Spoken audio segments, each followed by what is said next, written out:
বাংলাদেশের ক্রিকেটার ও অধিনায়কদের বিদায়টা মাঠ থেকে ভালোভাবে হওয়া উচিত বলে মনে করেন সাবেক অধিনায়ক নাজমুল হোসেন শান্ত। নিউজ 24 এর সাথে এসব কথা বলেন তিনি।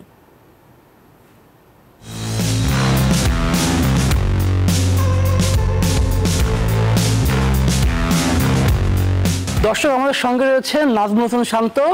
তার নামের শুরুতে এখন এক্স ক্যাপ্টেনটা উল্লেখ করতে হয়। তিনি ক্যাপ্টেন্সি ছেড়ে দিয়েছেন, কিন্তু যতদিন ক্যাপ্টেন্সি করেছেন পুরো দলের জন্য খেলেছেন।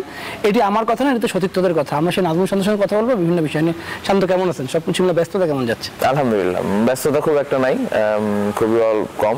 ফ্যামিলিকে সময় দিতে পারছি, সো ভালো সময় কাটছে।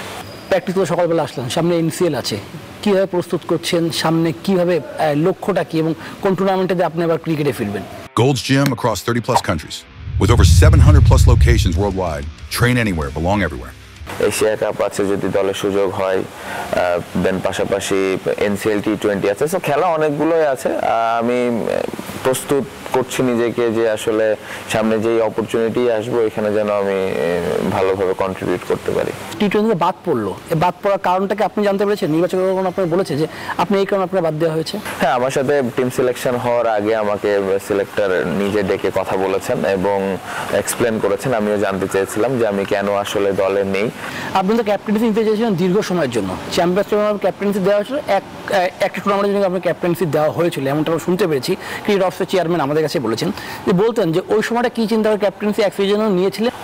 না, আমার কাছে মনে হয় যে তাদের তো একটা লম্বা প্ল্যানই ছিল যে চ্যাম্পিয়ন্স ট্রফির পরে যাকে এই ক্যাপ্টেন্সি দেওয়া হবে তাকে লম্বা সময়ের জন্যই দেওয়া হবে। বাট তারপরে বোর্ডে অনেক ইস্যুজের কারণে একটা সিরিজের জন্য তারা অ্যানাউন্স করেছিল, বাট বোর্ড সবসময় চেয়েছে যে লম্বা সময়ের জন্যই দিবে। যখন ক্যাপ্টেন্সি দায়িত্ব পেয়েছেন আপনার কাছে প্রশ্ন করেছিলাম যে ক্যাপ্টেন্সি কতটা উপভোগ করেছেন। এখন ক্যাপ্টেন্সি করছেন না, কি কি সীমাবদ্ধতার মধ্যে পড়েছেন, কি কি সমস্যার মধ্যে যখন এখন পড়েছেন, যে যখন ক্যাপ্টেন্সিটা আপনি করেছেন, মাঠ চালিয়েছেন, সব কিছু মিলিয়ে?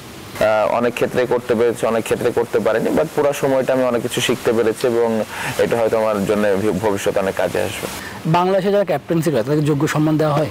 আমি বলবো না সম্মান কখনো দেওয়া হয়নি, অবশ্যই সম্মান দেওয়া হয়, বাট এই জিনিসটা আরো সুন্দরভাবে হওয়া সম্ভব।